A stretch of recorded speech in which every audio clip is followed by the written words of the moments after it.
Hello friends, welcome to ஜஸ் coding 100 days 100 problem solving சேலஞ்சில் இன்றைக்கி நம்ம டே 11ல் இருக்கோம். இந்த மாதிரி கோடிங் வீடியோஸ்க்கு ஜஸ் கோடிங் பேஜை ஃபாலோ பண்ணிக்கலாம். இன்றைக்கி நம்ம பார்க்க போகிற ப்ராப்ளம் ஸ்டேட்மெண்ட் என்னன்னா ரிவர்ஸ்டிங். இது லீட் கோடில் 344th ப்ராப்ளமாக இருக்குது. வாங்க ப்ராப்ளம் ஸ்டேட்மெண்ட் பார்ப்போம். ஸோ இந்த ப்ராப்ளம்னா நம்ம ஒரு ஃபங்க்ஷன் எழுதணும்.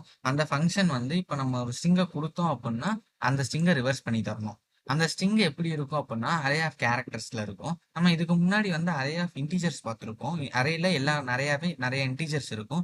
இப்போ அந்த அரேல எல்லாமே கேரக்டர்ஸ் தான் இருக்கும். ஸோ இந்த ப்ராப்ளம் அவங்க எப்படி சால்வ் பண்ணணும்னு சொல்றாங்கன்னா, அவங்க இன்புட் கொடுத்த array in place with of 1 extra மெமரியில சால்வ் பண்ணணும் அப்படின்னு சொல்றாங்க. ஸோ நம்ம அவங்க கொடுத்துருக்க அரேலேயே வச்சு நம்ம மாடிஃபை பண்ணணும். ஆனால் நியூ அரேவோ நியூ ஹேஷ் செட்டோ இல்லை ஹேஷ் மேப்போ கிரியேட் பண்ணக்கூடாது. ஏன்னா அப்படி கிரியேட் பண்ணா ஆஃப் n ஸ்பேஸ் எடுத்துக்கும். ஸோ நம்ம ஒரு வேரியபிள் யூஸ் பண்ணா ஆஃப் 1 வரைக்கும் எடுத்துக்கும். ஸோ நம்ம ஒரு வேரியபிள் யூஸ் பண்ணி இந்த ப்ராப்ளம் நம்ம சால்வ் பண்ணணும். வாங்க எக்ஸாம்பிள் 1 பார்த்துக்கலாம். ஸோ இந்த எக்ஸாம்பிள் 1 என்ன சொல்லியிருக்காங்கன்னா ஹலோ அப்படின்னு பிரிச்சு கொடுத்துருக்காங்க. HELLO. ஸோ இப்போ அப்படியே ரிவர்ஸ் பண்ணோம் அப்படின்னா OLLEH அப்படின்னு ரிட்டர்ன் ஆகணும்.